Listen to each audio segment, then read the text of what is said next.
go to events where there are hundreds and thousands over the course of a day of different people there. That is not a meeting. If somebody happens to be in the room, takes a picture with me, that's not a meeting. Mark Carney is caught in another whopper of a lie. Let's get into it.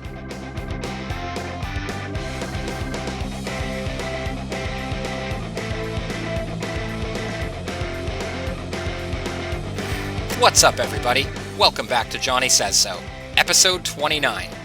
And this picture that you see right here, that's our Prime Minister, Mark Carney, and he's standing with the Jiangsu Commerce Council of Canada. Now, they are a non-profit organization that advocates and promotes trade between the Jiangsu province of China and Canada. And they have big ties with the Communist Party of China, specifically the United Front Foreign Influence Campaign. Now, this is a really bad look for Mark Carney and the Liberal Party, considering all that's been in the news about foreign interference, particularly with China, and all of Mark Carney's very, very shady financial deals in other countries, including China. Now, I want to get right into this confrontation with the reporter and break it down. My colleagues have a story today about a Liberal candidate's relations with China-friendly groups and a meeting that you also held with a pro-Beijing group. So my question is, why did you meet with this pro-Beijing group, Jiangsu Commerce Council of Canada? And is the party okay with the fact that Liberal candidate Peter Yan has been so close with the Chinese consulate and China-friendly groups, given the public inquiry into foreign interference, says that this is a tactic China uses to exert influence? Okay, well, I'm sorry, but you can't believe everything you read in the Globe and Mail. Wow, right off the bat, he comes off as very fidgety and agitated. Did you see him stiffen up as soon as the name of this group was brought up? He knows exactly what he did. And also, I find it really funny how he all of a sudden doesn't think that you should believe everything you hear in the mainstream media. Okay, Mark, that's rich. Well, continue.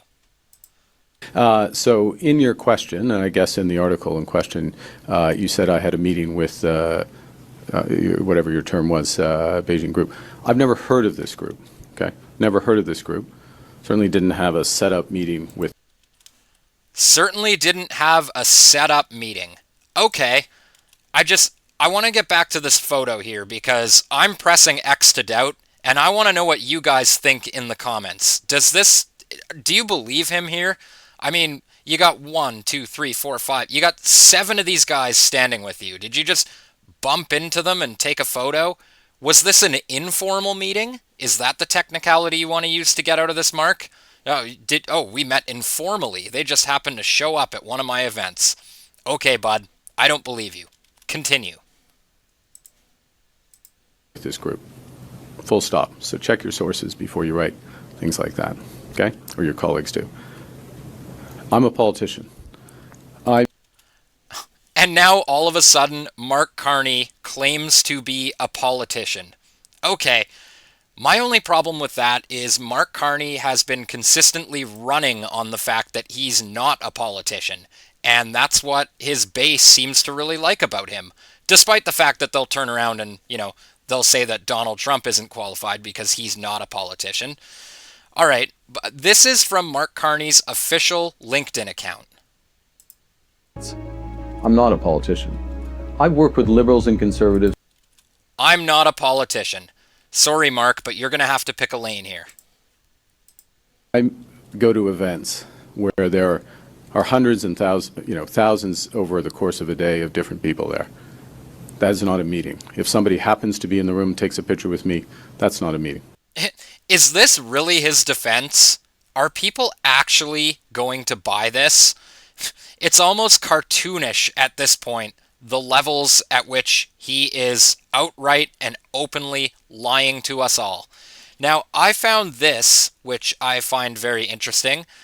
The Jiangsu Commerce of Canada in March 2025 boasts online about having an in-depth meeting with the soon-to-be Prime Minister. Honorary President and other Chamber of Commerce representatives had an in-depth meeting with soon-to-be appointed Prime Minister in the face of the current trade war from the United States and the threat to Canada's sovereignty. And with Donald Trump once again pausing his tariffs on most countries around the world that made some sort of attempt to negotiate with him, that puts us right in the camp with China on the countries that retaliated. See, there it is. Look at all these countries down here trying to negotiate, offered concessions, and we, along with China, are the only other countries that retaliated. So, elbows up, I guess. Now, despite all this, the legacy media is still trying its best to somehow paint Pierre Poilievre as the guilty party when it comes to Chinese foreign interference, and he is not having any of it. Canada Proud putting this up on Twitter. Meanwhile, Mark Carney won't even condemn China's foreign interference in his support. Detailing donations and support you've received from the overseas friends of the BJP, Narendra Modi's party in India. How comfortable are you receiving support from from friends of the BJP, given that members of that party are allegedly behind violence against Sikh separatists here in Canada? Well, first of all, I received 37,000 separate donations that anybody can make online.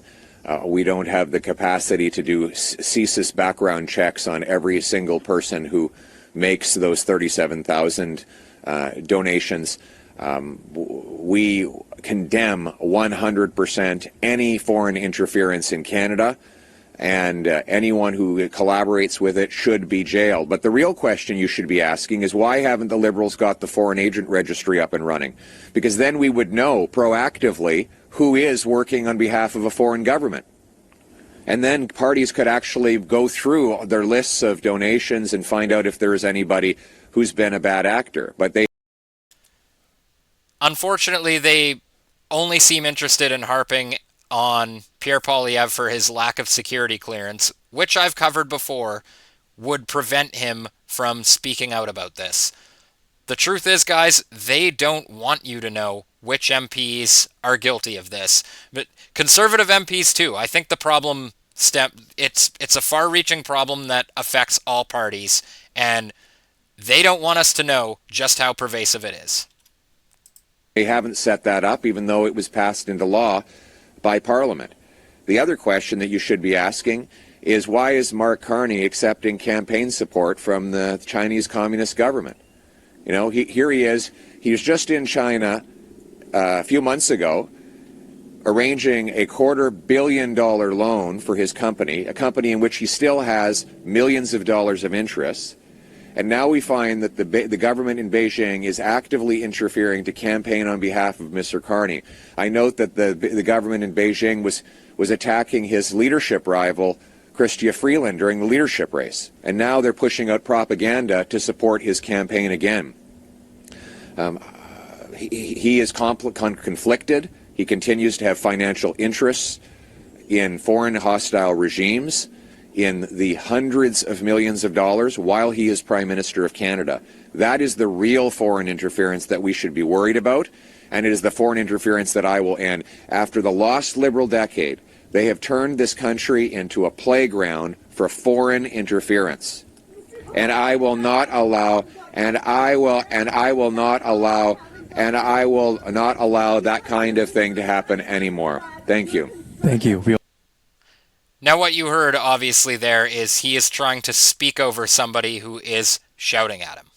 As if taking $250 million from a Chinese state-run bank isn't bad enough, Brookfield just continues to appear in the news as a very shady organization. Like, look at this, guys.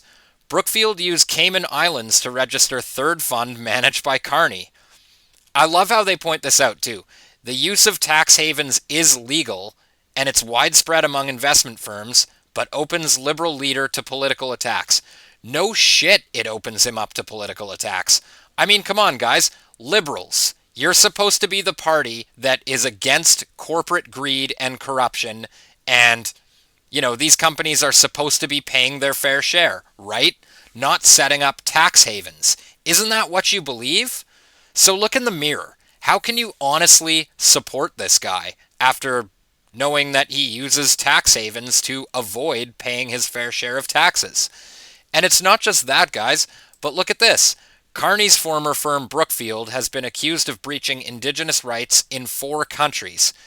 And they do have to point out former firm, but make no mistake about it, guys, he is still heavily invested in this company. He just refuses to disclose it to you. So, Brookfield has been accused of breaching Indigenous rights in 4 countries. So, everybody that changed your profile picture to orange and flew the flag of Every Child Matters should be absolutely outraged at this.